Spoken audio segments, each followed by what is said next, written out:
A few months ago, I met with a very good friend whom I had not seen for about 10 years. My friend had always dreamed of owning a sports car. When we both were 20 years old, he told me that he had started saving money to buy a Chevrolet Camaro. I remember as he was telling me this goal, his eyes were shining and he was determined to make it. So he made a plan where he would save the same amount of money every single month for several years so that he could be able to buy it. He wanted to save the entire amount to pay it down a few years later. So at this meeting a few months ago, I asked him if he had been able to achieve this goal. And he told me that he was still saving money because as the years went by, prices went up more and more. So he still hadn't quite finished putting the money all together.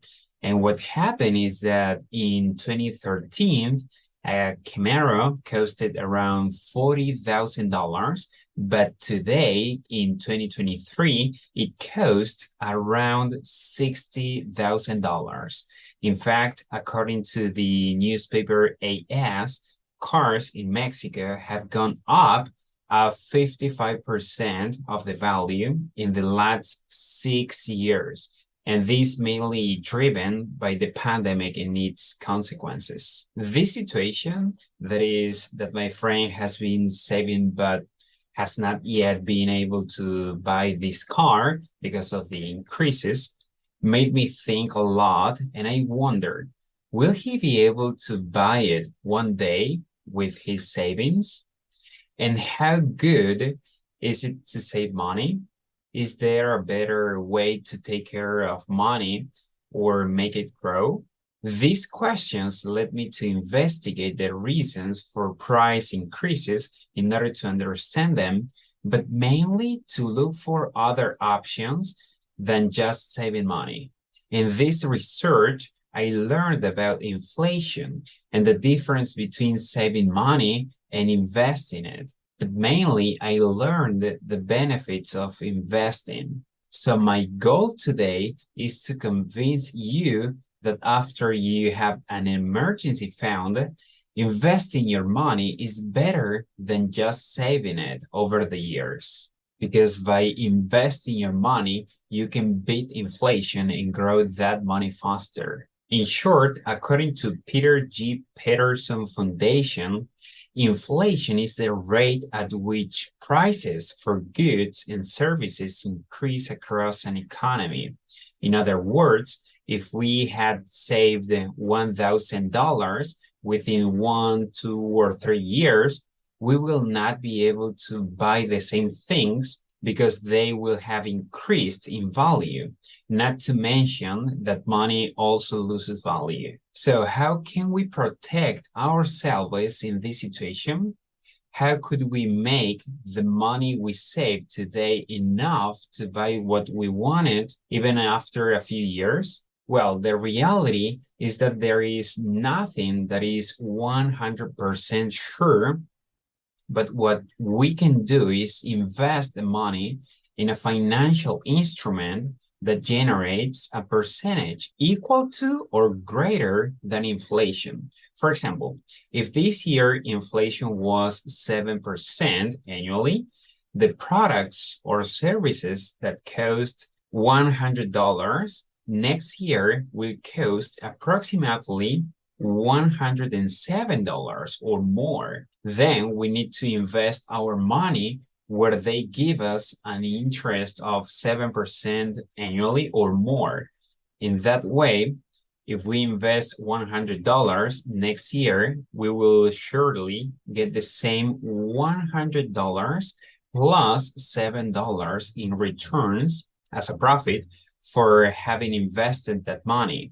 And thus, the increase in products or services will not affect our pocket or wallet. Now, let's take this example to a much bigger plane. That is investing for the long term and the difference it would make if we only save our money. Let's suppose that our goal is to retire and enjoy with our family and friends 30 years later from now. If we start saving $500 every single month, after 30 years, we would be able to have saved $180,000. But now let's see a better option. There is an important term in investment. This term is compound interest. But what is it? According to Karen Bennett in her article, What is Compound Interest? She told us compound interest is interest you earn on interest.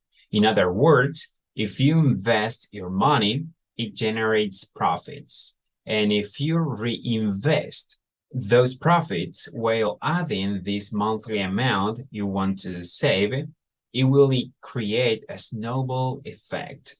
For example, if you invest $500 every single month, as well as the interest earned with an annual interest of 10%, and you do it constantly for 30 years, at the end of that period, you would retire with approximately $1,085,000.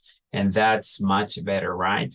On this occasion, I will not tell you about the informative details about investments, but I challenge you this week to start making an investment plan that suits your possibilities. And starting in April or May, start investing your money instead of just save it. And when you decide to retire, it will be a pleasure to get together and talk again about these results. Thank you so much.